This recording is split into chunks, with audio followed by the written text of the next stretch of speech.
Okay, so welcome back to the Municipality of South Dundas meeting for Monday, August the 14th, 2023. We had a technical glitch happen. We've created a new recording for part 2 of the meeting. Where we left off was we introduced Stephanie Morin from the Planning Department to discuss P2023-04 Explore Inc. Communications Tower. Go ahead, Stephanie. Previously heard by Jacqueline, ExploreNet's delegation. The municipality received a request to support ExploreNet's proposed telecommunication tower at 3415 County Road 7, which is just north of Dunbar and south of Chesterville. It's in a cluster of farm buildings, which avoids actively farmed lands. Upon discussion with the Director of Transportation at the county, the proposed tower will be pushed back to meet his setback requirements. The proposed tower does meet provincial policy, official plan policy, and the communication tower policy as established by the previous council. The applicant has reviewed options for co-location and identified a need in this location. They fulfilled the circulation requirements of ISCD's protocol, and the 30-day comment period concluded on July 31st without any public comments received. A letter of concurrence has been requested by ExploreNet to support their application to ISCD, and just to date, this is the 4th tower application over the last 2.5 years. And I'll leave that back to you. Thank you, Stephanie. Any questions, comments? Seeing none, I have a motion that council consider Explore Inc. proposal completed, that the municipality approves the assessment of the process Explore Inc. has undertaken to date for the construction of a communications tower in South Dundas to maintain and improve broadband internet services, and further direct staff to provide a formal letter of concurrence. Moved by Councillor Vino, seconded by Councillor Ward. All in favor? Carried. Thank you, Ms. Morin. Moving along to 8B, TS 2023-11 sidewalk machines. Director of Roads, Jeff Hyman. Thank you, Director Hyman. Thank you, Mayor and Council. So in front of you, you'll find the report which identifies or outlines the tender which just closed for our used sidewalk machines with the attachments. So throughout the winter, we do require the outside rental services of equipment to help with our full-time staff in the plowing and salting of our municipal roadways, parking lots, and sidewalks. We issued a 3-year contract commencing the fall of 2023 and finishing in May 31st, 2026. So during the regular council meeting on May 8th, council approved the above noted tender. However, we did not receive any pricing for the maintenance of the sidewalks, which were at the time presented in the tender document as being Iroquois and Williamsburg, and we were going to move our own sidewalk machine to Morrisburg to take over the plowing in Morrisburg. So during a committee of the whole meeting on May 31st, staff, which was myself, presented 4 options for council's consideration for sidewalk machines for the winter plowing season. The 4 options were purchase 2 new sidewalk plow units, enter into a lease agreement with for 2 winter plow machines, purchase 2 gently used lease returns with under 600 hours, and re-tender for pricing. So at that time, council directed staff, myself, to move forward with option C and to tender for the purchase of 2 used machines. The tender was issued through bids and tenders, as well as being advertised on our municipal website. There was only 1 company who submitted pricing at the time. So the net cost to the municipality for the 2 used machines, units, with the attachments, meaning 2 blades, 2 blowers, 2 dump boxes on each machine, 2 new salters, a broom for 1 machine, and a water tank for 1 machine. The sidewalk machine that we presently own has the same above noted attachments, a plow, sander, blower, and it has a broom and a water tank as well. So we would then have 2 units. Each one has a broom to aid in our spring cleanup, as well as maintaining the walkways at the Morrisburg waterfront and the Iroquois waterfront. So with the addition of these 2 new sidewalk units, we would also need 2 additional staff members to operate these units. The cost is identified in the report at $9,407 per staff member. That is benefits included in that pricing. To operate from November 13th to December 31st of this year, 2023. This cost was not included in the 2023 budget, as we did not know the outcome was going to be where we're faced right now. However, in 2024, we will then budget for the inclusion of 2 staff members in our 2024 budget.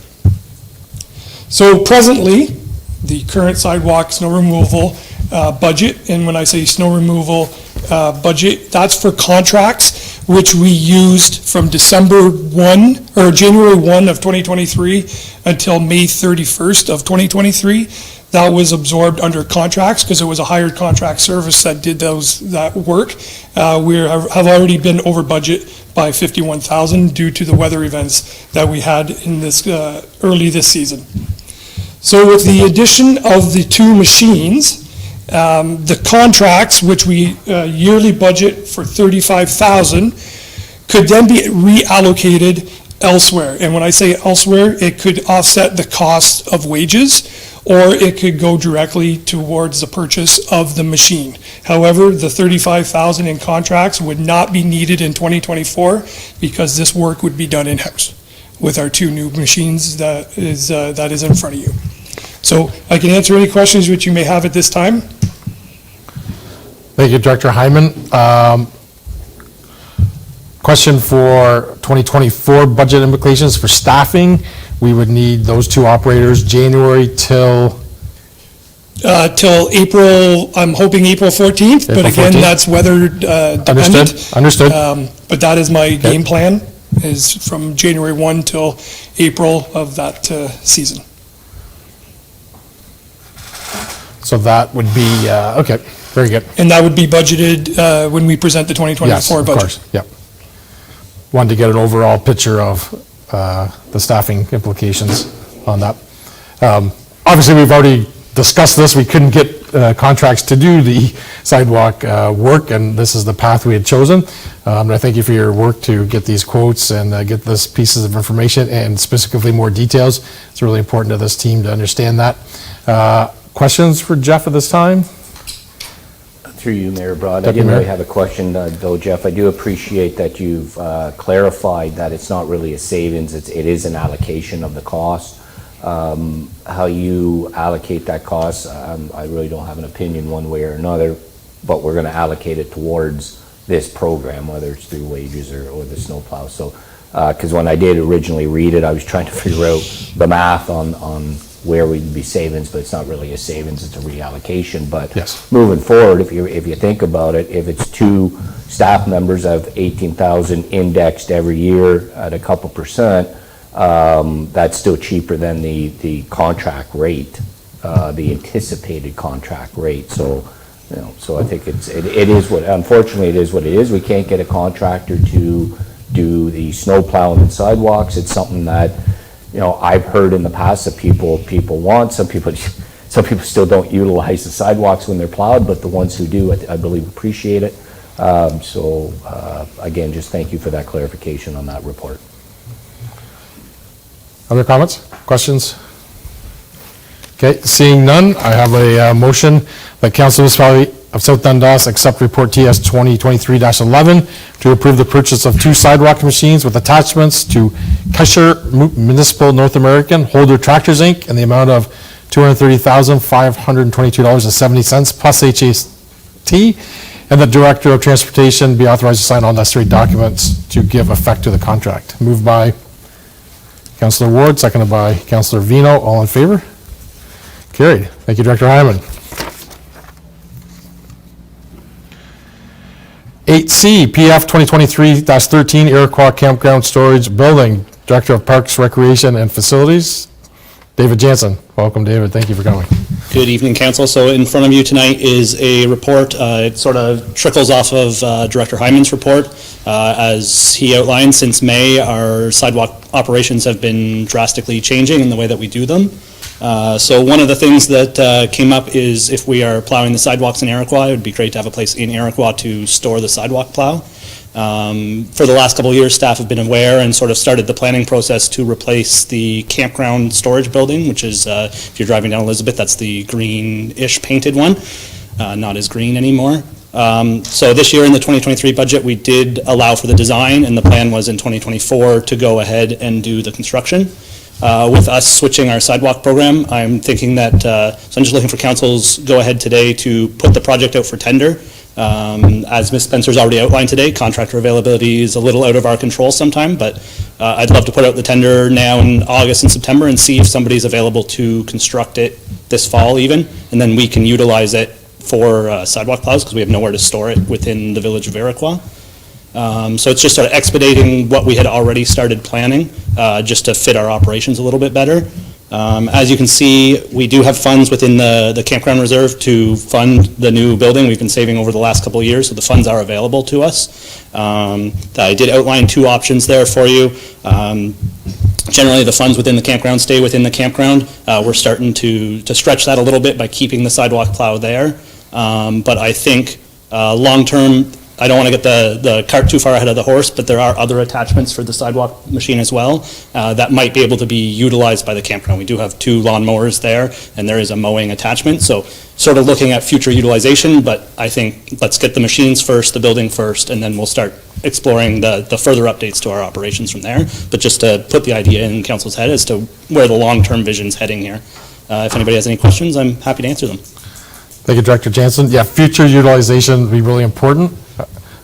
So excellent to continue those thoughts, whether it comes to equipment and or staffing. So those are the type of activities we want, continue to find cost savings or improvements or increased level of service, in whichever area it may be. So the request is to move ahead earlier than previously planned on this potential building. Questions or comments from the floor? Councillor Smith. I'll go with Councillor Smith here. Thank you, Mayor Brett. So my first question was the building that just got built by the lawn bowling club. So was I wrong in thinking that that building was supposed to replace the green building that is the one that we're talking about replacing now? Because I thought that was what that building was built for. So through you, Mayor Broad, the Iroquois Lawn Bowling did use a small portion of that building, especially in the off-season for a lot of their storage, which worked out that it was the campground's off-season as well. So now it won't be a shared space between the two of us anymore. Their building was built for their use and not ours. And then our utilization of what I'll call the green building remained the same. Okay, so did they pay to build their building, or did we pay to build their building? It was funded by donations within the lawn bowling. It was, okay, so it was, okay. Okay, so I was just curious if now we were paying to build 2 buildings, but we're not, we're just, okay, all right. I was just curious about that. That's So replacement of one of our current owned Yeah, buildings. okay. Yes, okay. That's a good clarification. Okay. Deputy Mayor? On the, through you, Mayor Broad, thank you. On the existing, how big was the existing building?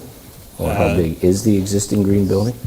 Roughly? Through you, Mayor Broad, I don't have the exact answer, but I know that the new building, I have it being about 6 to 8 feet wider. So that I think the depth is about the same, plus or minus some nominal rounding. But they're almost the same size. I just made it just slightly bigger. It is going to store a larger piece of equipment, and storage is, if anybody has their house, their storage space quickly gets filled up with stuff, and the municipality is no different.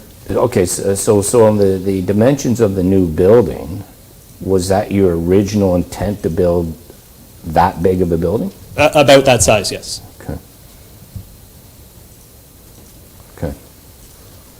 And I guess I have to ask, because I suspect your new building is going to be larger than your existing building, and we're removing some of the storage from the shared, why do we need such a big building? And let's just keep the snowplow out of the equation for now. I mean, why do we need such a big building for our campground? The building funds a lot of the Iroquois. I think it was about 10 years ago we lost what used to be the Iroquois shop, and now we have it will become the only storage between the roads department and the Parks Rec Facilities Department in Iroquois. So it just sort of, I didn't want to make it too small that we were going to pigeon our holes. Like, if we want to keep improving our operations at the waterfront, this gives us a little bit of flexibility and space to do that. And the space that's in there, it's packed right now. Even with the lawn bowling coming out, we were already squeezing, less picnic tables were going in there and things like that. So it gives us a little bit of a space to utilize better. So I guess my question is, you know, and I'm looking at your couple options of how you're going to finance this. I mean, well, shouldn't it be a shared between the campsite, you know, the revenue we receive from the campsite and Public Works So budget versus, that's sort of what option 2 was. It's that we share the costs, or it's the opportunity that maybe the campground needs the replacement and we utilize some of the revenues that we've gotten back from the campground and it goes back into the tax base. So the taxpayers themselves currently are seeing no financial gains from the campground. And I'm not saying that we're going to implement financial, they're not going to pay us $10,000, but this is a slight trade-off that there is a little, when people ask what the advantage of the campground is, this can be a material good that is shared between the two. But then, yes, the other option that I did present there is option 2, where we could share the costs a little bit more realistically between the campground reserve and, well, it would be taxation. okay, so the only taxation portion would be on the Public Works and to... Yeah. Okay. And And you think that's about $10,000? yeah, about 10%. Like if you take it, 10%. we're 10%, like it's a 90-10 split. Like, Yeah, got it. but it's a $100,000 building, so it's the same 10%. thing. Okay, I have no further questions at this time. Depending on anybody else, I may have another one. Councillor Ward? Okay. So I had a few questions. My main question is actually the location. Is there any way that it can not be where it is now? I just find it a little bit out of place when you go to the campground. It's kind of on its own island, and to be honest, it's an eyesore right now, just because of the shape that it's in. But I'm wondering if there's an opportunity here to migrate that building somewhere that's not like right there. Like, I mean, if it could be close to the tennis courts or something like that. I find that it's just kind of on its own island, and I know that's not really part of the discussion, but it might affect your cost. So maybe answer that question first, and then I'll ask my other 2 questions. Through you, Mayor Broad, to Councillor Ward's question, yes, we could put it somewhere else. What that exact perfect location is, there's pros and cons to everything, so I'm not ready to answer what the best location is for it right now, and there's lots of stuff up in the air in that area of the park as well, with regards to Forward House and some of that type of stuff, so it's a tough one to answer right here, so. Okay. But it's certainly something we can review. Okay. All right, because I just noticed it only needs power, like you're just asking for it to have power, so it's not like any plumbing or anything needs to go in, so I just wanted to see if this would be the opportunity to move it before we just put it right back where it was. My second question was about the option 2. Yep. I'm leaning towards option 2, but I'm hoping that instead of it hitting this year's budget, because we already have expenditures that were not budgeted, if perhaps it could just be a contribution in the 2024 budget back to the campground reserve to fund that portion. I'm just looking at the finance for that, if that could, if taxation could make a contribution to the campground reserve. I know it's probably not what they want to do, but anyways. So that it doesn't hit 2023, it hits 2024's budget instead. And then my other question is, have you asked contractors about their availability for 2023? Like, I think, in my honest opinion, like, we're getting pretty, like, you want to pour, I'm assuming there's a concrete base here, you're probably going to want to pour that before the snow flies, so you're limited here if you get a tender out. I'm just wondering if this just needs to be a 2024 project anyways. Through you, Mayor Broad, I honestly, I'd love to see it get tendered either way, even if they don't beat the snowfly. If they can get the foundation in after campground season, it's beneficial to campground operations. If we can get the foundation and the bulk of the construction work done, and you can easily still pour a foundation in October. Yeah. Obviously, Mother Nature holds the real key there, and once the foundation's in, you could do anything throughout the winter with construction. And I think it's low risk for us to put the tender out. It gives us pricing. If we get no availability, well, the project, if somebody gives us a schedule for 2024 and says they can do it in May for this price, well, the tender's out. I'd love to get it done in the fall, but I think if this was a 2024 project anyway, so if I tender it now and we get a schedule that comes back and says I can't do it till the spring, but that's the lowest price, do we still consider that? And Jeff and I review the operations with the side plow differently. There's solutions that we can go in an alternate direction, but I don't think putting the tender out is going to affect what's going to happen there. I think I just want to make sure when the tender goes out that we don't, as to use your terminology, pigeonhole ourselves, and then we get an increased cost because we want it done in the next 2 months. That's all. I just want to make sure that we entertain that. It sounds like you have that in, so that was all. Thanks. Councillor Smith? Just had a follow-up question. If we don't build this bill, if we decide we're not going to do it, what are we going to do with the sidewalk plow? Is it going to be stored in Matilda. Oh, Matilda, okay. So that's just a long drive? Okay. There's solutions. I just wondered if it was going to have to be stored here, that we'd have to float it or something every... There's solutions. It's just obviously right in town, 10 feet away from a sidewalk is more preferable, but Yeah. The operations have changed a lot in the last 4 months. Yeah. So. All right. The mayor? Through you, Mayor Broad, yeah, I had asked that same question, Councillor, to Mr. Hyman, and he assured me that in the original plan, there was no plan to store the plows in Iroquois to begin with, so I don't think moving forward with this building is dependent on the snow clearing for the sidewalks and vice versa. I don't know, we didn't budget this for 2024. I think we need to go ahead with this project, but to be quite frank with you, I'm leaning that we should be doing it in 2024 because we did not budget it in 2023. We got other items that's coming up here in the next report or two that we're going to be spending some money on. That was unforeseen money. I really think we're getting into September. I don't think we're going to hurt ourselves if we go through the 2024 budget and calculate and figure out where we can fund this, whether it's through one of these proposals or options. For me, I think we should be holding to our budget on this one. We budgeted for the plans and the design and plans, and I think we should be holding off until 2024. That's just my opinion on the report. I think in 2024 we plan for it, and we get ready in the spring to build it. Councillor Vino? I think I tend to agree with Mark or Deputy Mayor on this one, just because the budget has changed significantly this year already, and this is more of a want than a need. And I think we can get by the winter and the rest of the campground season without it, and then go with our regular schedule for next year. So I think I agree with that.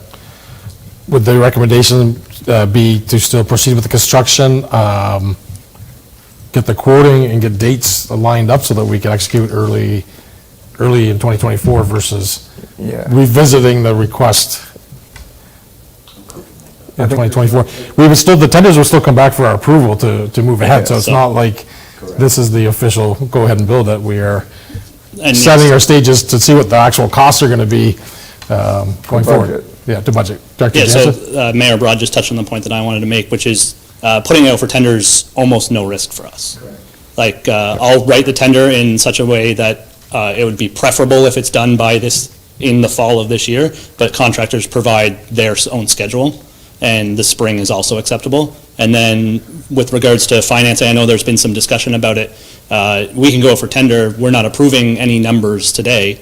And when we get the tenders back, we can have another discussion with regards to how we want to fund it, whether it's fully from the reserve or whatever. I know there were some options with regards to taxation, recontributing back to campground reserve. So.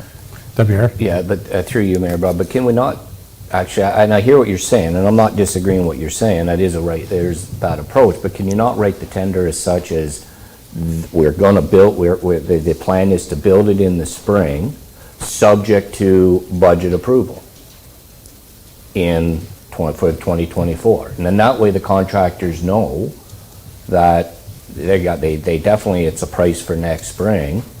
And they also know that if they come in twice the dollar figure that we're budgeting, then it's just not a realistic project versus saying, well, contractor, we think we're gonna do it this fall, because unless it's voted differently, David, you know, Councilor Vino and I are saying it should be deferred until 2024. What's your thoughts on that? Is that?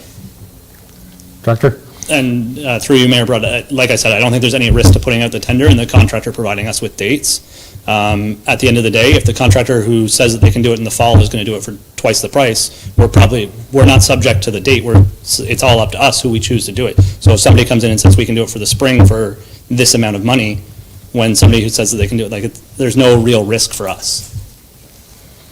Deputy Mayor? Sorry, through you, Mayor Brown, I'm trying not to debate this, but Yeah. I'm not sure, I think we need to vote on it first. Is this project going ahead in 2023, or is the project going ahead in 2024? Because if we're saying the project's gonna go ahead in 2024, there's no sense even putting language in it that we're gonna build it in, there's an option to build it in 2023. So So that's what I'm saying. I think we need to make collective decision. Is it, if the pricing's good, we do it in 2023. If we're saying it's 2024, then it's 2024. And that's the way the contract should be written. I guess the only thing to think about is if we were to ask for a 2023 build and 2024 build, and it was cheaper to do in 2023, would we consider that? I'm not saying that's going to happen, but Are you asking? I'd say no. I'd say that what we're deciding tonight is if we're gonna go ahead with it in 2023 or 2024. I think I will we're- make that decision if that's all. I think we're deciding, let's go ahead and get the request, the proposals for the build to get the dollar amount. The date, in my opinion, is key. So I think we need to decide, we're gonna contemplate building this in 2023. If we're not, then the language of the tender needs to be as such that it's for a 2024 build, subject to budget approval. Councilor Vino? Just on that note, so my fear, I guess, by putting 2023 in there is if you get a tender comes back and the contractor says, I can build it for $5,000 and we're gonna try to build it in 2023, it doesn't get built, and then we do build it in May 2024, and he says, oh, that $5,000 quote, lumber has gone up, this has gone up, it's now $7,000, and we've locked into a tender and we have revisions. But I guess we can get out of said tender, but that's messy. So I think my vote would be to defer the construction until 2024 and write a tender, like Deputy Mayor said, with the language for 2024, would be my. Councilor Smith?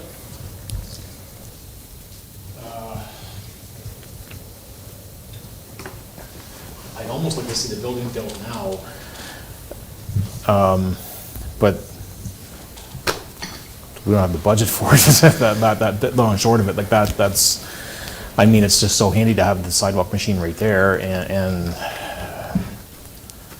it's like, I mean, we have to be responsible with what we're doing. I mean, we have to, it's public's money, it's not our money, and even though we say, yeah, just go ahead and do it now, like, I mean, we just can't do that. Like, that's the problem, so I would say just defer the whole thing till 24 budget, like, and would there even be any advantage to putting out a tender right now? Because as Councilor Vino said, because who knows what's gonna happen to pricing in 6 months from now, like, should we just wait until, of course, if we wait, then you won't be able to secure a contractor, right? So if you want somebody there, like, you know, end of April, May to start, then I suppose the theory is you want that locked in right now, right? Yeah. When you get the money for budget. Yeah. Councilor Ward?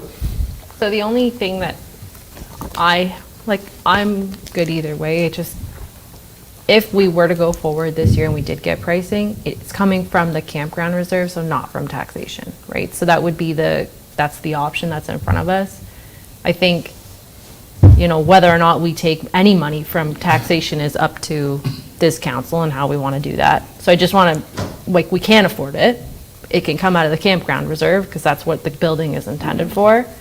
But if this council would prefer to have it built in 2024 and use 2024 funds coming out of the reserve, I don't know that it would make a difference financially, because it would be the same. My concern is mainly with the timeline. I think you're going to be hard pressed. I'd love to see it built, like Councillor Smith said, this year, but I am amenable to either option. So I just want to make sure we understood that it's not really going to hit the tax base. It's coming out of a reserve, right? So it's not going to hit, if you go with option one. If you go with option two, there is a percentage that would hit the tax base. So I just wanted to clarify that. Is that my understanding? Is that Yeah. it would all come out of the reserve? So yeah, to add on to Councillor Ward, as per the report, there's already $192,000 in the campground reserve, and that doesn't include this year's revenue. So we're just spending, if we did it this year or next year, there's a chance both of them are coming out of the same fund. I think we need to get the quote of what this building's gonna cost so we can start preparing ourselves to choose when we're gonna build it. So I think the thought is, I think that we need the RFP to go out, right? To get this whether we include, an option for 2023 or not. Deputy Mayor, Councillor Vino, or don't include 2023 at all. Smith and Ward, maybe just include 2023. It doesn't matter because we still we're going to bring it back to debate it, after we get the dollar amount. And the way the tender I usually send my tenders out, that they have, the contractor provides their schedule. Right. So literally I'll have their price and their proposed timeline, which I usually do start date and estimated number of weeks to complete. So if we get 10 bids, they can have 12 if we have 5 bids, I can have 5 different estimated start dates, which is the contractor giving me their availability. And we can review that once I have the information and make that decision.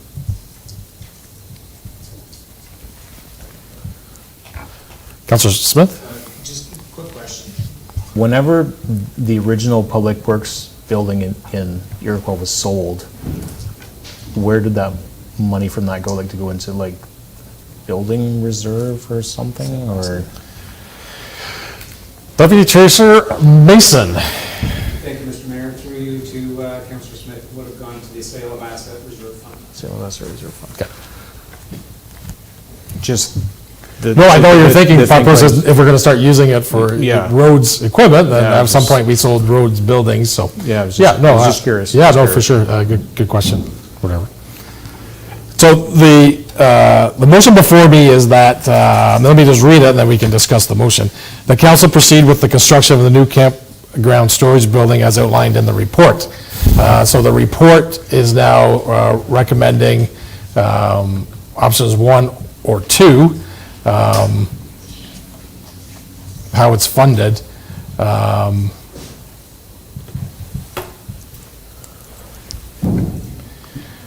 And the first step of that is request for proposal. And Director? Mr. Mayor, I'll run this through Madam Clerk, but if you wanted to change in the motion construction to tender, I think the motion would read exactly what you guys are thinking.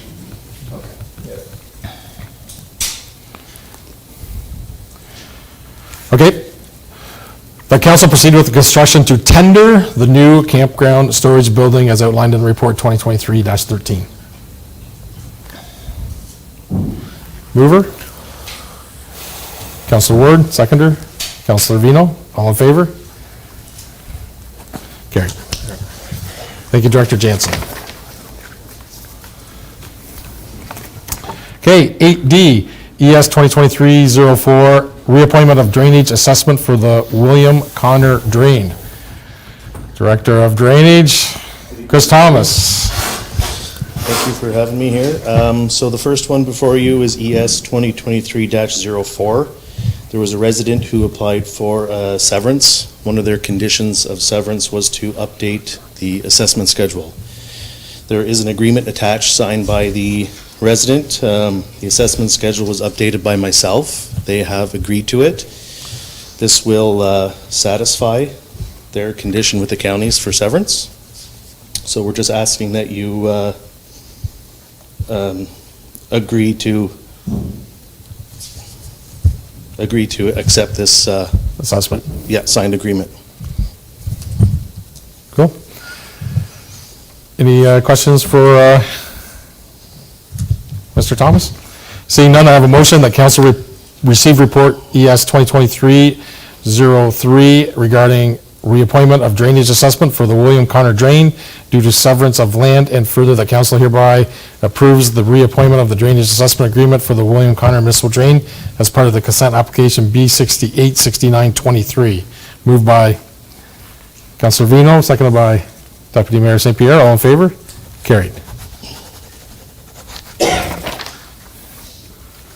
And staying with Infrastructure Director Chris Thomas, ES 2023-05 tile drain loan application.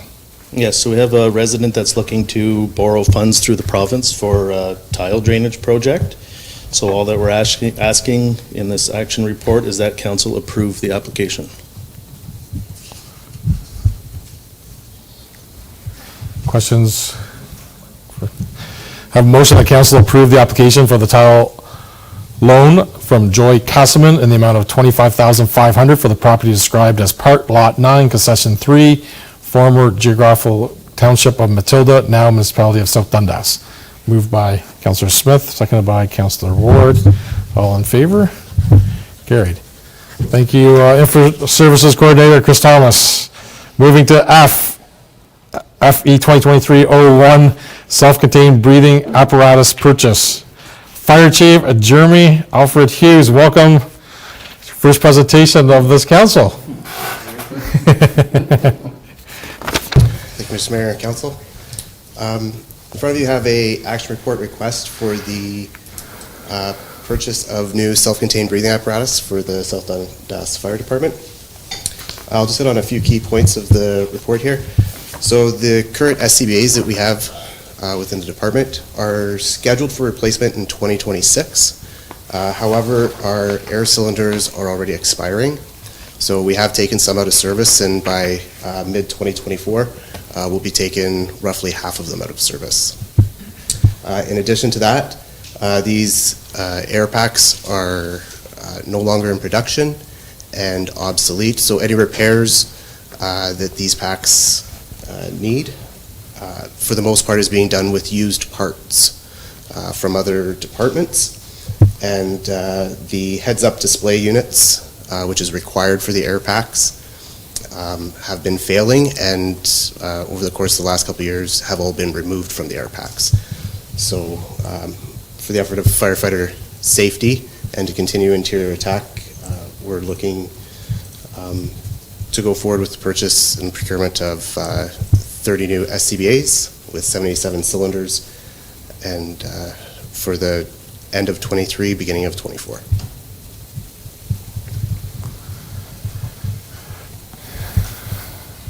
Thank you, Fire Chief Hughes. Questions at this point? Councilor Ward. I just want to clarify, so this $300,000 or $400,000 is coming out of the 2024 budget? Okay, that's all I wanted to. So we're ahead of schedule from our plan on that. I think firefighter, fire service safety is a high priority on this, and I appreciate our new fire chief's investigation, as we've had 2 significant structure fires in the last month, which even draws more attention to these pieces of safety equipment.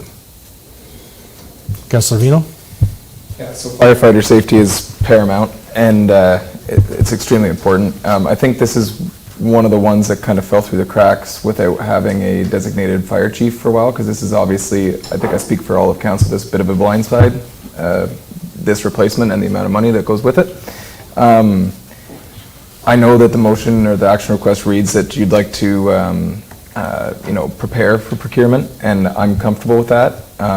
My one question, or I guess it's a question first, is how will the procurement process be carried out, within the departments? Because currently, your interim fire chief and where that goes is an unknown, but the rest of the staff that are going to be using these for years to come, I feel should have input on what equipment we buy. And so is this something that can be done as committee? Is there a committee formed within the departments or is it just a senior staff from all the departments that will go through this? Or, you know what I mean, or is it sole source? Because I would just like to make sure that the firefighters that are going to be wearing the apparatus are comfortable with it. I know when I was still on the fire department, we went through helmets, and we all got to try on like 4 or 5 different brands of helmets and give our input and whatnot, and I think I'm comfortable. I think this is certainly something that is required. If we're going to continue interior attack, we absolutely have to have good equipment. I guess just how we go about procuring it, I just want to be careful to make sure that everybody in the department has input. So, Chief Aldred Hughes, go ahead. So through you, Mr. Mayor. So it would be a similar process that I've done with a previous department. Part of the procurement process and the tendering would give a grade evaluation to each manufacturer. Part of it being towards price, warranty, serviceability, that type of thing. But there would also be a requirement for them to leave 2 air packs. There would be a survey for all of our fire staff to try the packs, get familiar with the packs, fill those surveys out, and the completed surveys would also hold value to which packs were selected for the department in the next 20 years. Do you know offhand?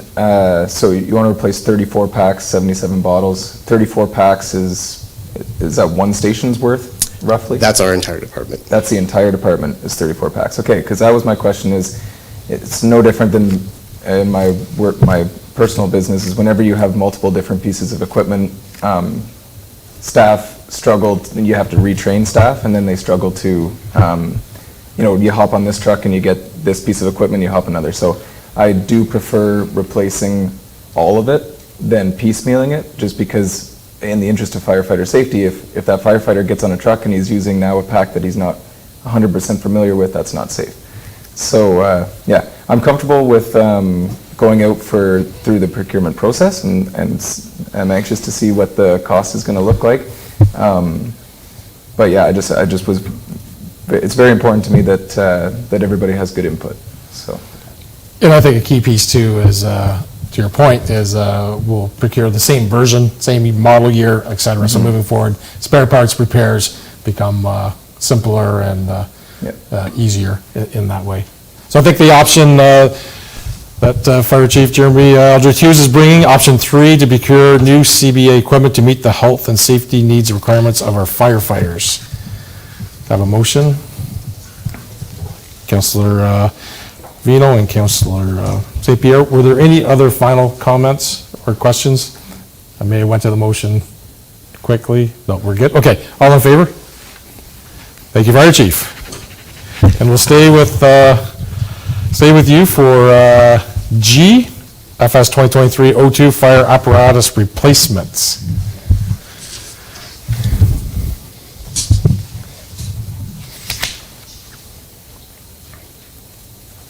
I think we're just going to pull up the PowerPoint, is that correct?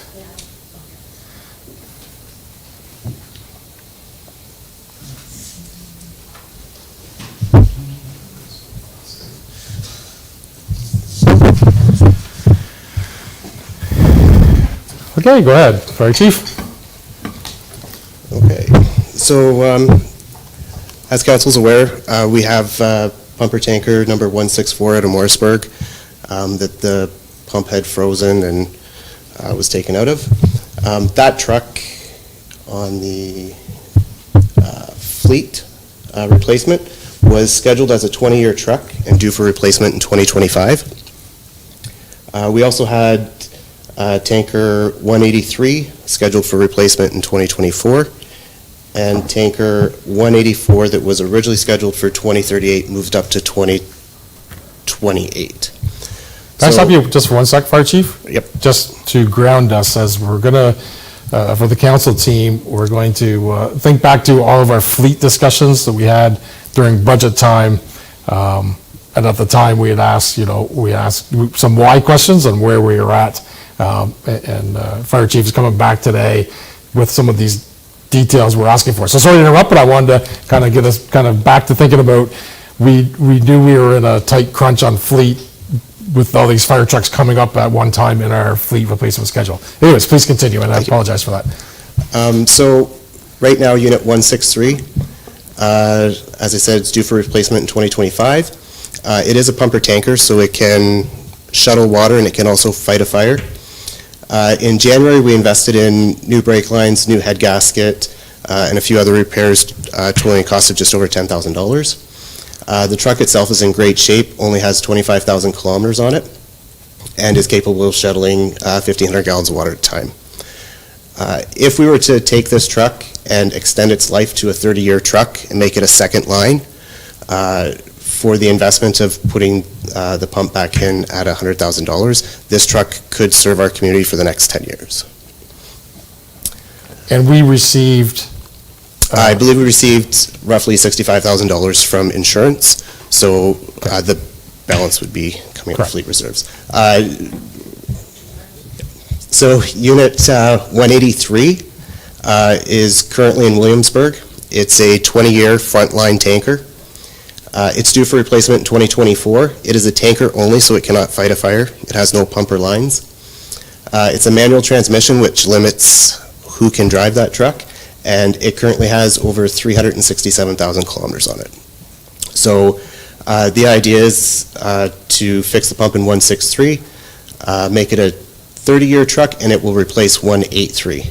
184 would then become a 20-year truck.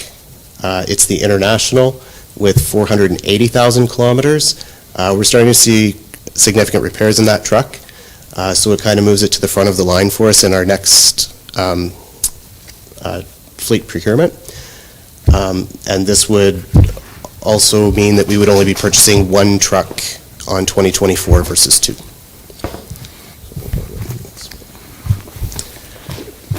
So this is just an overview of what the original fleet replacement looked like from fire only, going to 2040. And the total cost between now and 2040 is roughly $6 million. For the next one.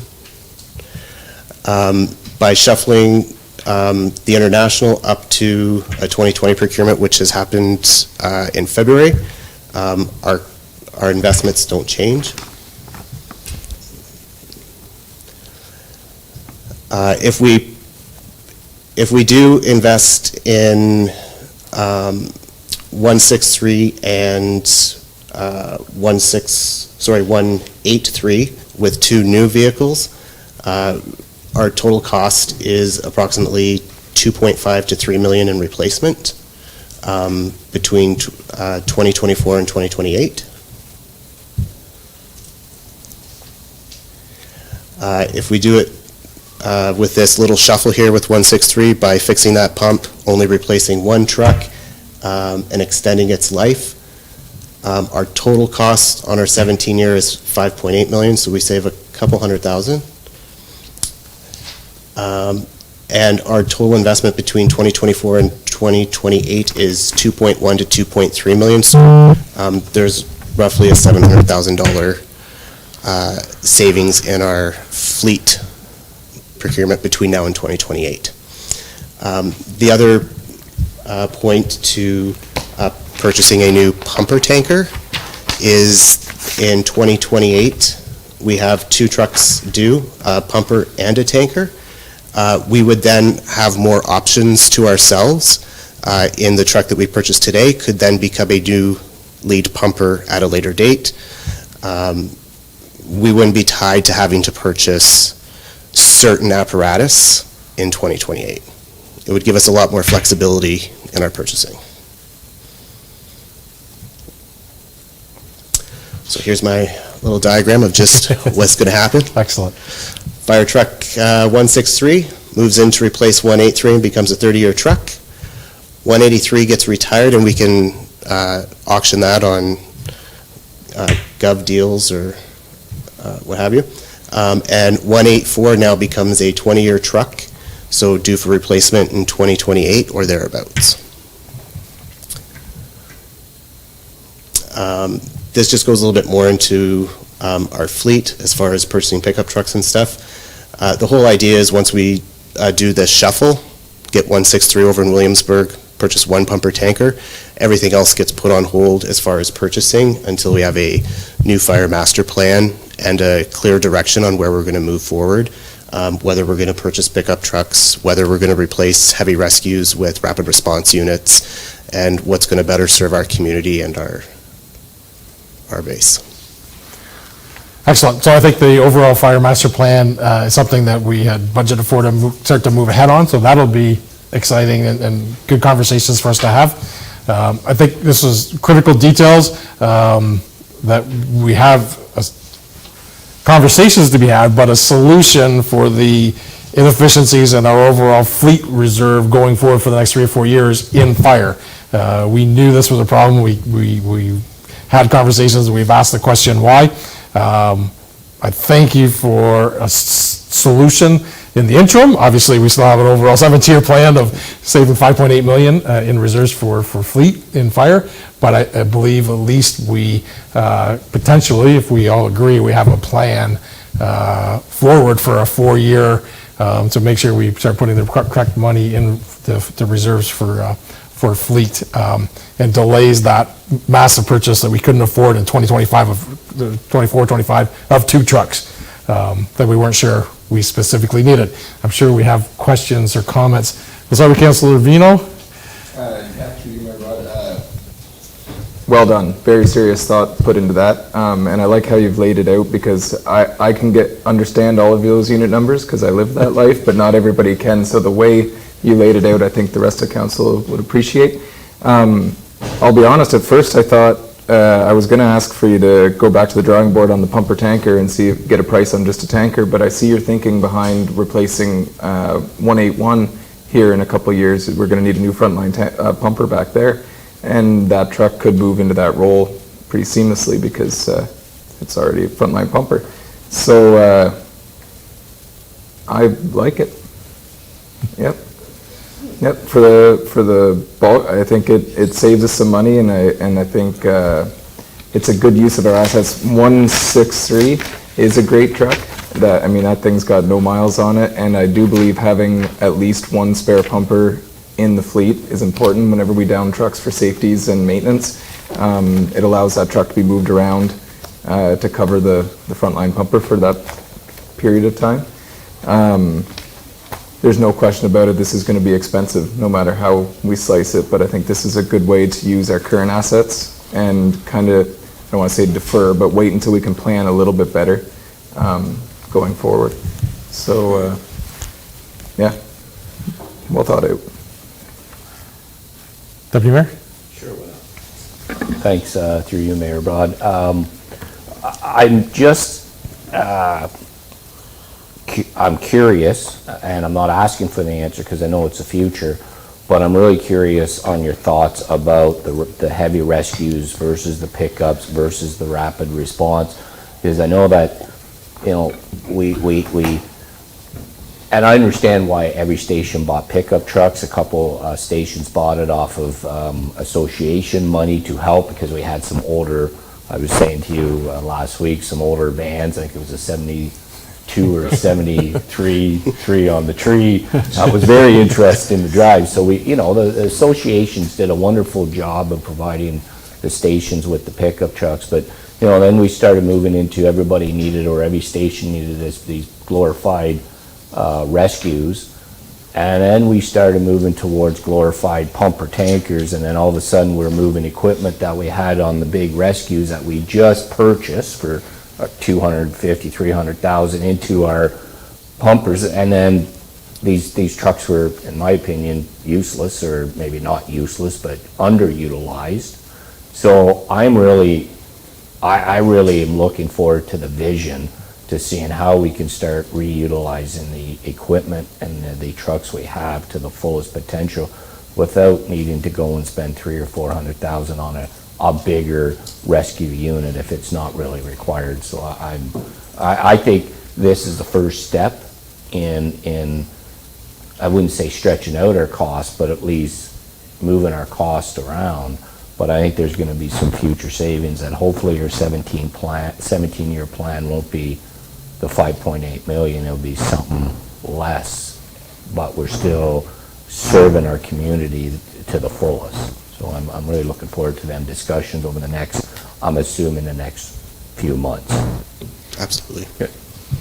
Thank you. Yeah, Councilor Vino? Just along those thoughts about your whole master plan, as this community grows and with different developments and whatnot that could be on the horizon and whatnot, I think we'd be remiss if we didn't think about at least not a full frontline ladder or tower truck, but something that can be used in that capacity here locally, because our closest is Prescott and Cornwall, and we currently can't service our apartment building that we have, and we have warehouse and distribution centers coming to town, and so anyways, in those plans, I think just to keep that in the back of your planning mind too, I think would be good as we have those discussions. Yeah, no, certainly in the fire master plan, it can be a topic as they work through what the options are and what happens in that area.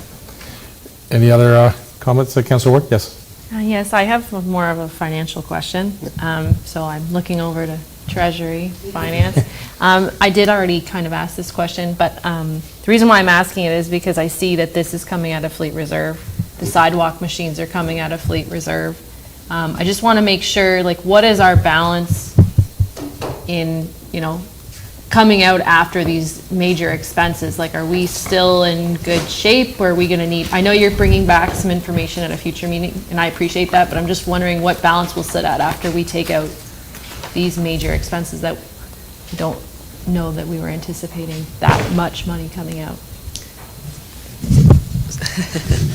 That's true, I have to use this. Through you, Mr. Mayor, the additional, I'm just looking for it here, the sidewalk plow, we have added it to this year. And the one that the fire chief is talking about was or is in for 2024. So we do have reserves for it. The balance at the end of this year will still be around 600,000. There is interest accumulating on the account, so we could add probably another 50,000 to that. Okay. And then going forward, if we're adding, as we have in the past, I guess budgeted transfer to the fleet account, I think in the past it's been about 490,000, in the 400,000 range, 4 to 5. There is sufficient funds in the account for this purchase. Okay. I just wanted to make sure, because when I did the math, I came out to the 600, and then I saw the price is 800, and I just wanted to make sure. So this purchase would be in 2024 after we pass budget? Yes. Yes? Okay. All right. Thank you. Yeah, and I just pulled some of my budget sheets from budget time. I had my binder. It was in 2025. Going forward, we started to see our red numbers. So yeah, so we're close in that, and those are the thought processes we needed on that. So that's good, and that was an excellent question, and thank you, Treasurer, for that answer. Any other comments or questions? So excellent discussion and excellent options. So the motion that is that Council of the Municipality of South Dundas proceed with option 4 to repair tanker pumper unit 163 and procure a new 25 to 3,000 gallon pumper tanker, as per the recommendations by our fire chief. Moved by Councillor Ward, seconded by Deputy Mayor St. Pierre. All in favor? Carried. Thank you, Fire Chief Jeremy Aldred Hughes. Excellent. Watch that wall. I'll get you every time. Okay, now we'll move back into 9, bylaws. So 2023-57, the McMillan Drain. Chris St. Thomas, you want to speak on this at all? It's just with a bylaw, which we've already discussed. Yeah, the McMillan Drain.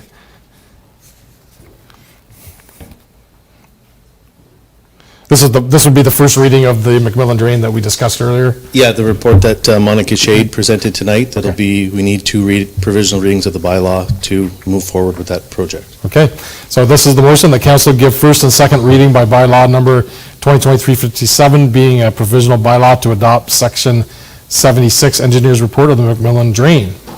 Moved by Councillor Smith, seconded by Deputy Mayor St. Pierre. All in favor? Carried. Thank you, Mr. St. Thomas. 9B, 2023-58 MP Duncan office lease. Clerk LeBrun. Thank you. Through you, Mayor Broad, this is a bylaw to enter into a lease agreement with the office of Eric Duncan, our MP for Stormont, Dundas, and South Glengarry.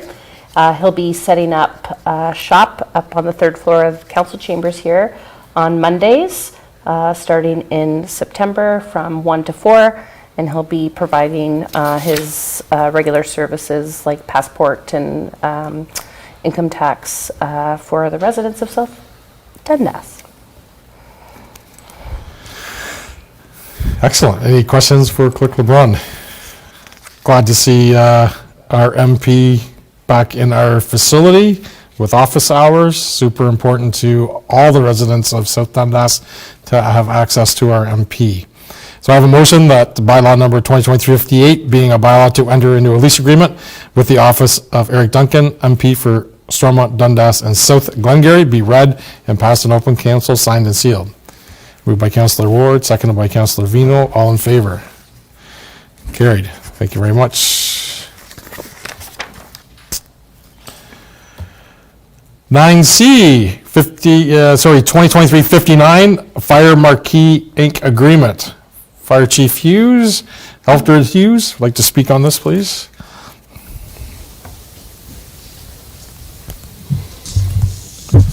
Thank you, Mr. Mayor.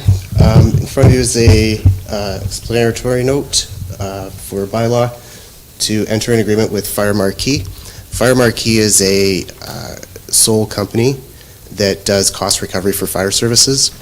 So anytime we respond to a fire, structure fire, we just simply send them our reports and they recover costs for us based on MTO rates through the insurance company.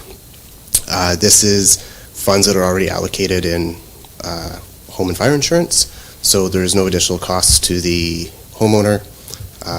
Rates don't increase, and there's no additional cost to us. Those funds are allocated strictly to the fire service and are used for fire prevention, training, equipment, and capital purchasing through the fire service. Excellent. Always an excellent opportunity to recover costs. Any questions for Fire Chief? Deputy Mayor. Through you, not really a question. It's just more of a comment. We had a discussion about this. I mean, it's already in the homeowner's policy.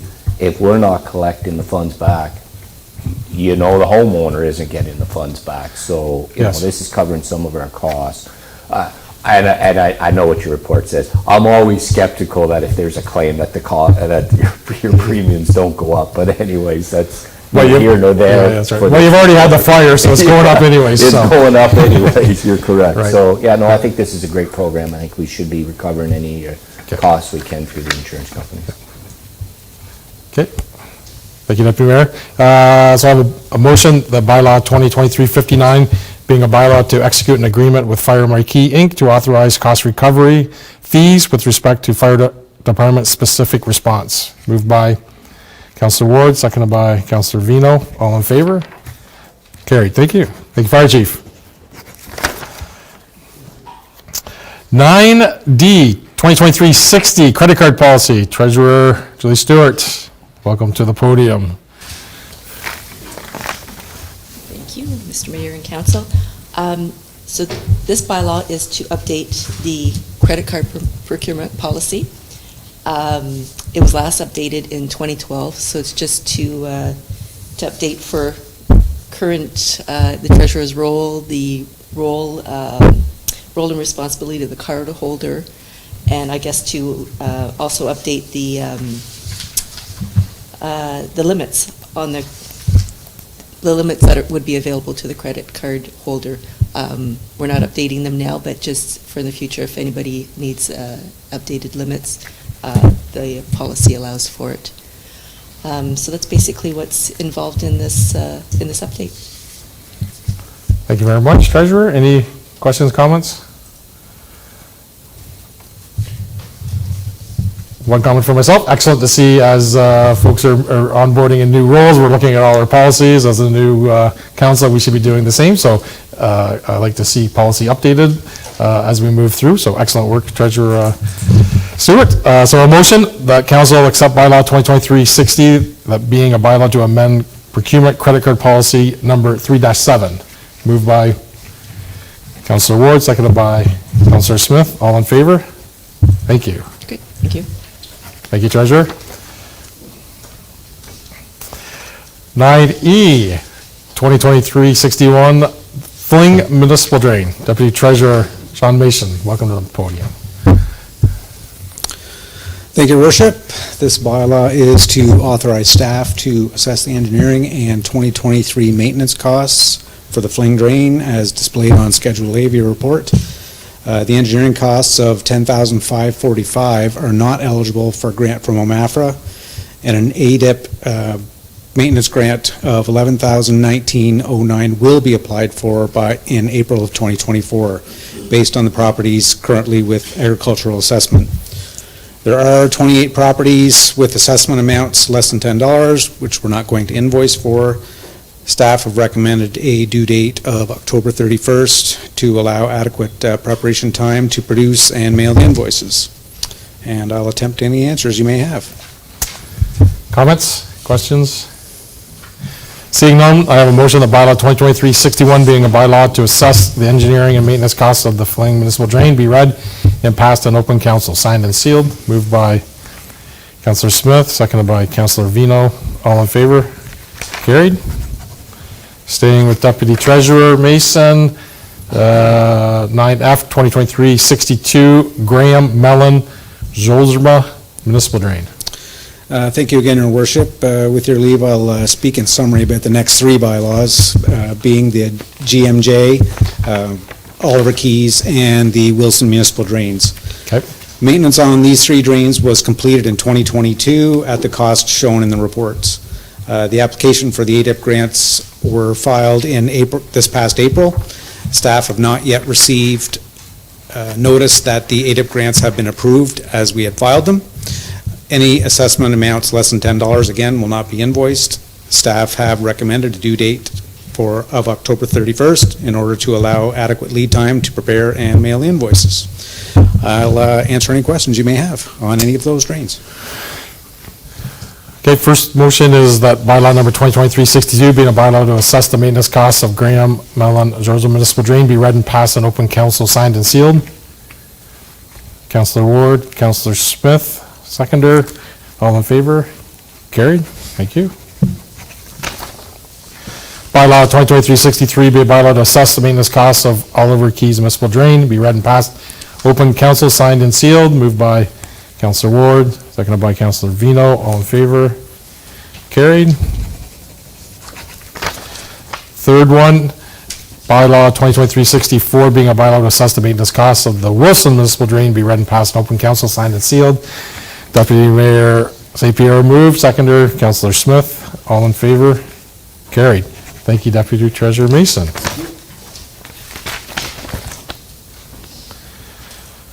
Okay, boards and committees under 10A, being summertime, been less meetings throughout the municipality and through SDNG. Do we have any current boards to update? I have one, the archives. So we had our official first archives meeting, which is the Dundas Archives, which is a shared committee between North Dundas and South Dundas. So we had an excellent meeting, just kicked off, looked at the budget, looked at the contract with Susan Peters, our archivist, and started to move ahead on plans. Certainly had some requests about space in that area. So Director Jansen and the CEO Mills and I did do a tour, because we hadn't toured that specifically, and took a look at the United Empire Loyalist Room. So certainly something we can revisit in the future is that building and that facility, how we use it going forward. But for now, the archives is active, lots of things going on. Susan's busy, big reports. Yeah. Anything you'd like to add, Clerk LeBrun, as we entered into that meeting? Very good. That covered it all? Okay, yeah. And our next meeting is in September, so we'll reconnect on that one. But space in the building operation is always going to be on, a question for us as we own the building, so as we think about the going forward. No plans or no requests, just kind of starting a thought process on that space that is there going forward. Yeah, Deputy Mayor, or sorry, Councilor Vino. Yeah, well, we had our joint waterfront committee meeting, Iroquois and Morrisburg, and that went very well. Mr. Ross and the Iroquois committee gave a great update on their lighting project that they've been working on. And interesting thing about that is how they've managed to control and lower their costs by the engineering being done and by Mr. Ross, and also how they've procured a lot of the lighting, I guess, hardware themselves, and so they could save some costs by cutting out the contractor, I guess, to buy that. So anyways, some lessons learned there for that the Morrisburg Waterfront Committee will be able to capitalize on for their stuff. And then the Morrisburg Waterfront Committee provided an update on their kind of master plan or ideas that we've come up with. So I think, Deputy Mayor, was there anything else? No, I think you captured it. It was really a good update, and you know, one of the things I think both committee heads demonstrated is that we are going to work together. If there's any projects that Iroquois is doing or Morrisburg's doing, we'll let each other know. There was a request, if once we do the agendas, if we could put a link to the previous meeting minutes. That way when Iroquois gets it, and that's for both. So when Iroquois gets it, if there's a link from Morrisburg's committee, they can click on it and vice versa, just to get updated and have maybe it'll generate some discussions in our future meetings. So I thought it went really well. I know too, the Morrisburg Waterfront Committee held their movie in the park night, and I was unable to attend, but I saw it all over social media, and it seems like it was well attended. So Yes, yeah, it was. That committee meets on Wednesday night. I'm unavailable as I'll be traveling for work, but I expect to see some updates and whatnot from that. Excellent. Okay. Deputy Mayor? Yeah, through you, we had our ECDEV meeting, and it was primarily to review our excellent awards selections, which we will not we'll disclose, not unveil until the Mayor Council breakfast in October. But there were some great selections, great candidates. So I think it's going to be well deserved on the ones that are going to get the award. And then we did get out to a couple of events. The committee did get out to the couple of events. I believe they went to a Surge baseball tournament. And we also attended the soccer, the last weekend of soccer in Iroquois. I was there for the Saturday morning in Iroquois. I had a great time interacting. I will admit it was mostly interacting with kids and stuff. It wasn't with a lot of parents and you know, people just coming to watch. It was, you know, but it was great. We were set up right beside the, I think it was the Lions canteen, where they were serving Keith's group and that were serving food. So we gave out some frisbees and some freezers, and so I thought it was a great event. I didn't go to the Surge, so I'm not sure if you were there or not. Yeah, we gave out thousand pieces of bubble gum to the ball players and interacted with some of the incoming parents that were traveled in for the tournament or whatever. So yeah, it was excellent as well. So and from the parents, did you get good feedback or anything? Yeah, excellent feedback. Yep, people would stop and talk and lots of explanations about the waterfront as people toured our area to see what it's all about. Good. Yeah. That's all I have. For sure. Any other updates? Nope. Laughing at me. And I'm pretty sure you gave out freezies, not freezers. I was wondering why you started laughing. I gave out 3 freezers worth 1,000 freezies in the freezer. Thank you for that. Thanks for the report. All right. Okay, moving on to, I'm surely going to make a mistake now, I know it. Consent agenda. So several for tonight, and I'll just read through the titles of them so that they're officially documented for the record. Building and bylaw statistics. So these are all items that council receive and file into our system. The KIR Fire and Emergency Service June and July statistics. C, 2023 budget to actual ending July 21st. D, the sidewalk replacement program. E, minutes of our ECDev advisory committee meeting. F, letter to the municipality of the city of Cornwall, Great Wolf Lodge. G, Interlude House fundraising campaign. H, CUPE Annual Childcare Worker Early Appreciation Day. I, memorandum South Nation Conservation. J, memorandum for the Land Information Ontario Historic Maps. K, Township of Sovereign Short-Term Rentals. L, we're moving to discussion. M, resolution of the municipality of North Perth reducing municipal insurance costs. N, resolution Elgin regulations license home-based childcare. O, resolution from town of Parry Sound, call for housing, protection of water resources. P, resolution city of Ottawa donation of decommissioned ambulance. And Q, resolution town of Amherstburg support for local emergency response services.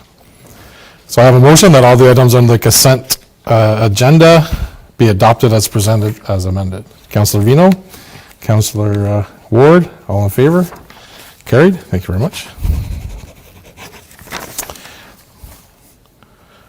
Okay, discussion items. Under 12A, Iroquois Waterfront Committee, grass cutting at Iroquois Waterfront. Were you going to speak on that? Well, I could like. Or Director Jansen? Yeah, okay. Good. We'll allow the Deputy Mayor's plan my card, though. You were I wasn't at the meeting that this was discussed in depth. Well, I'm sure you're aware of the situation. I mean, they've got some issues that they want with the geese, and our waterfront committee feels, or the waterfront committee feels, that if they leave the grasses a little bit longer and whatnot, that maybe that will help with the geese population that's all over running rapid along our waterfronts. I'm not sure, David, if you have anything more to add or not, but essentially that's their recommendation, right? Yeah, and I know that there was a factor with the airport in Iroquois as well, so, along with the waterfront and geese control. So, but other than that, I think it's fairly well laid out in the recommendation from the committee as well. So I'll try and answer any questions if you guys have them. But yeah, I guess a strategy on changing how we cut grass. I mean, it's grass; it grows. We can change it again, right? So depending on how it works, how it doesn't work, or the height, length, right? Yep. On that, Councillor Smith.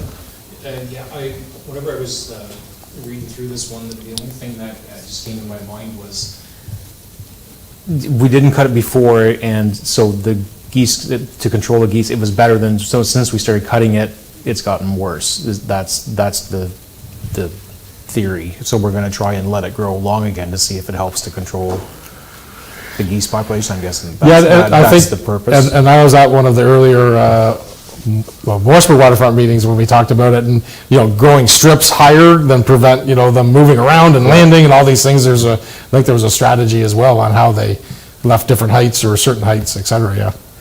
So the first thing that I thought of was the two portions that were on the south side of the runway that wasn't between the runway and the walking path or the boathouses or whatever, like that was not an issue, but we cut it, the reason we manicure it is because it looks better. And so I was just thinking, could we start with just doing the two sections? I think one was supposed to be like a wild pollinator, whatever, something like that, and just start with the two sections to the south side of the runway, and then we'll continue to mow the two sections to the north, and then just see how that works out first, and just before we just start letting everything grow wild. That was the only thought that I had.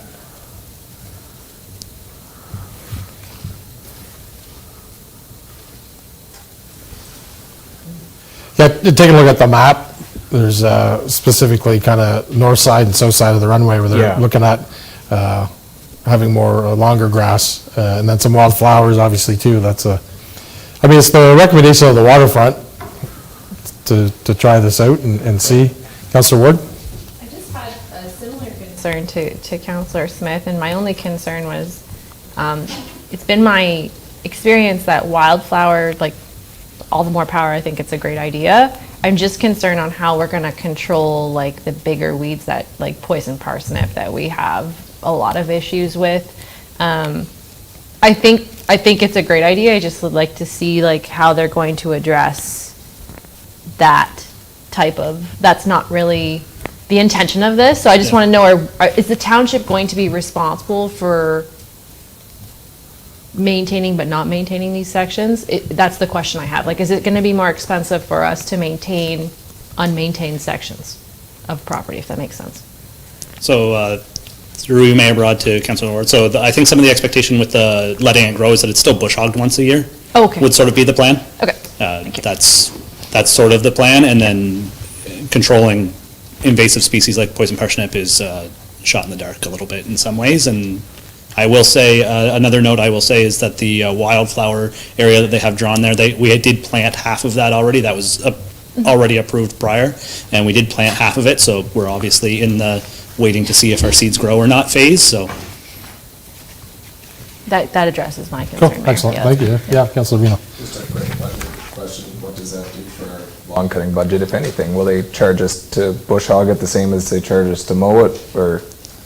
I have been able to have some preliminary discussions, but this discussion that you guys are having hasn't gone through council.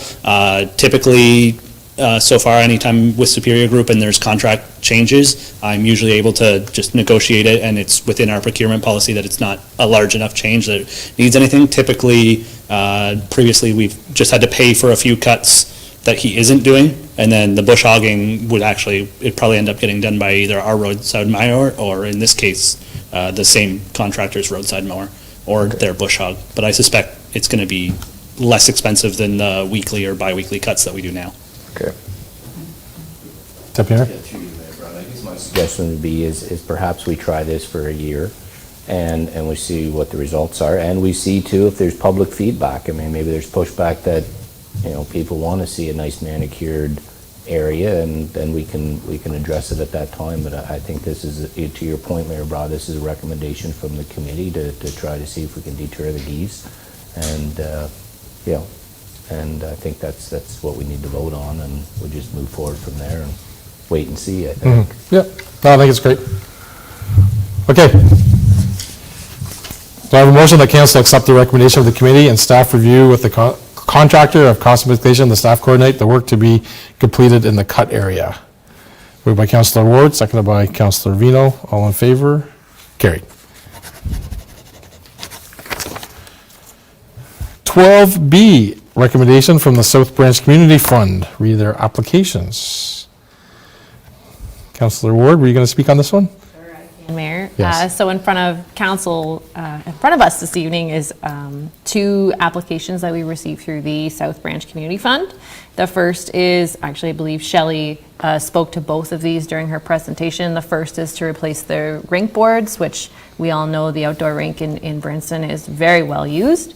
And the second is for the year 2 of the main building renovation. Both applications were attached for council to take a peek at, as well as a little bit more detailed breakdown of the costs associated with that building that Shelley was describing in her presentation earlier. I think that's all I have to say. Yeah. So. Perfect. No, that's excellent. Any questions or comments? Okay. I have a motion that Council Municipality of South Dundas approve the South Branch Committee Fund application as presented. Moved by Deputy Mayor St. Pierre, seconded by Councilor Vino. All in favor? Carried. Thank you. So, grading 12C, school bus stop arm cameras. Councilor Smith. Yeah, thank you, Mr. Mayor. I saw this one come across the consent agenda, and I want to talk about this for a second. So, being a parent of 4 kids who ride on a school bus every day going to school, and it just every once in a while, whenever I come home from work, and you get to hear the story. Oh, Dad, we had a stop sign runner tonight, and okay, did anybody get a license plate? No.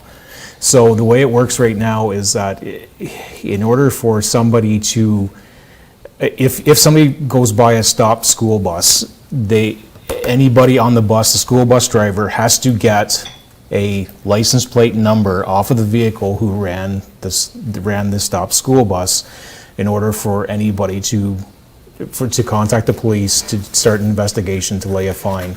And the likelihood of that happening is, honestly, it's slim to none. Because the school bus driver is looking out primarily for the safety of the children who are crossing the road and are completely forgetting about, oh, I'm going to look for a license plate number. That just doesn't happen. So I live with a school bus driver. So what has happened? This has happened to her in her short school bus driving career, probably 4 or 5 times that she's had school bus stop sign runners, and twice in one day, actually, if you believe it or not.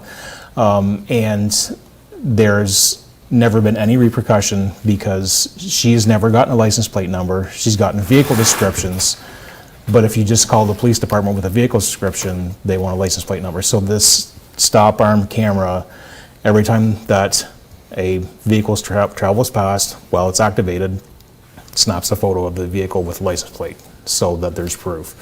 So the Township of Grey Highlands, I saw this one come across, so I'm in full support, supporting their motion to have a school bus stop arm camera installed on every school bus in Ontario. That's all. Yeah, so maybe we could direct staff, and we could make the same resolution. I will add to that. You better not steal my thunder. Deputy Mayor and I sat in a session at our last conference. Let's remember Adam. And Deputy Mayor, if you want to discuss it. No, go ahead. Go ahead. Yeah, so we sat in a session about a young boy that was killed by someone that went through stop arm. So it is important, and we felt it was important. And we'd actually at the time said, let's have the brother come in the future, maybe in the fall when school bus activities start back up, because I think the statistics that they said, and I opened it, and so did you, 30,000 times a day, Councillor Smith, 30,000 times a day in Ontario, someone drives through a stop arm. 30,000 times a day.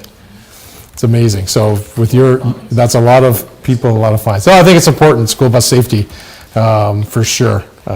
So let's direct staff to write that resolution, and Deputy Mayor and I, maybe we'll reach out to that family, and let's remember, let's have them come, and we can draw attention and do some public, and there's some awareness on that, maybe for this fall, right? And as we start back up into the school bus system. Excellent. Would you want to add into that, Deputy? No, Okay. I was just Yeah, for sure. joking about stealing my thunder, because there is no thunder here. It's actually it's very sad Right. that this happens. Right. Very sad. Yep. Okay. 13, any notices of motion?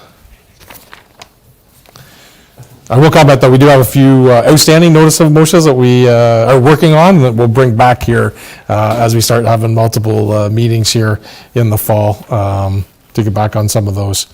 So I will now close the open session,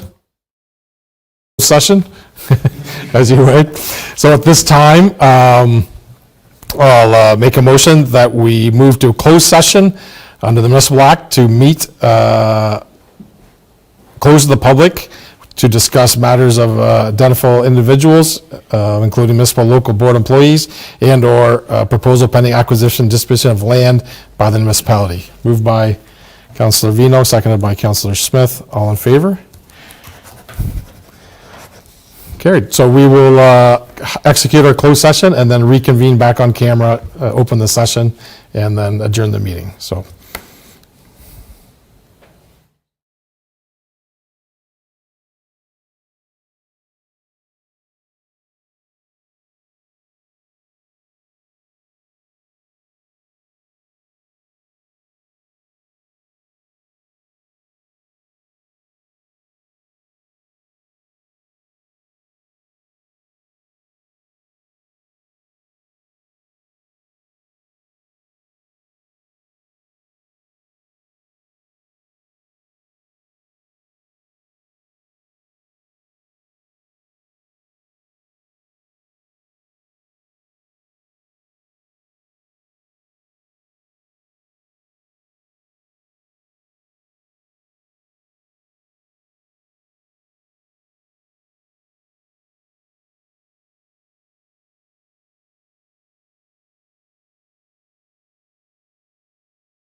Okay, that concluded our closed session. I have a motion be resolved that council rise to reconvene into open session at 9:25 PM.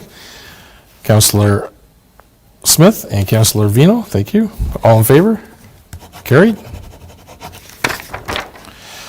I have a motion be resolved that council direct administration to carry out all actions as specified in the closed session minutes.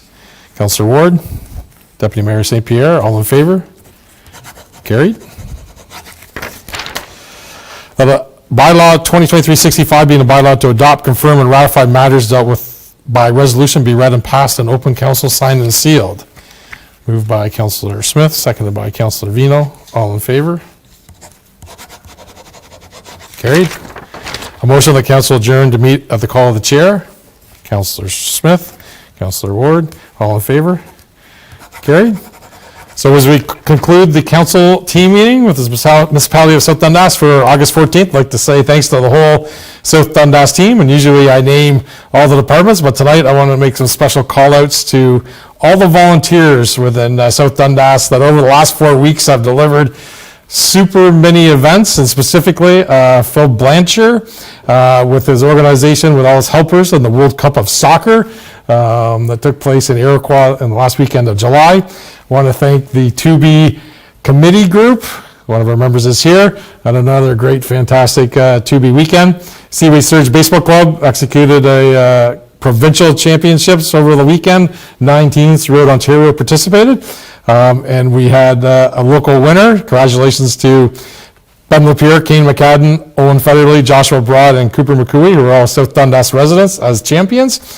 But most importantly, and probably one of the biggest achievements we've seen from a South resident over the last month, is Emma Morrow, who is the Ontario Girls U18 Provincial Steeplechase Champion and competed at the Canadians in the Under 20 event and finished 8th in Canada. So congratulations, Emma Morrow, super proud of you and all the South Dundas residents, and thanks to all the volunteers that put on those great events. On behalf of the council team, I'd like to thank staff that worked on preparing tonight's agenda. Thanks to all those presented, thanks to those in attendance, the best of their time, or may watch us online in a future meeting, which I think I'll watch this one for sure. I'd like to say thanks to all those connected to South Dundas. We're super proud to represent you, and have a good night.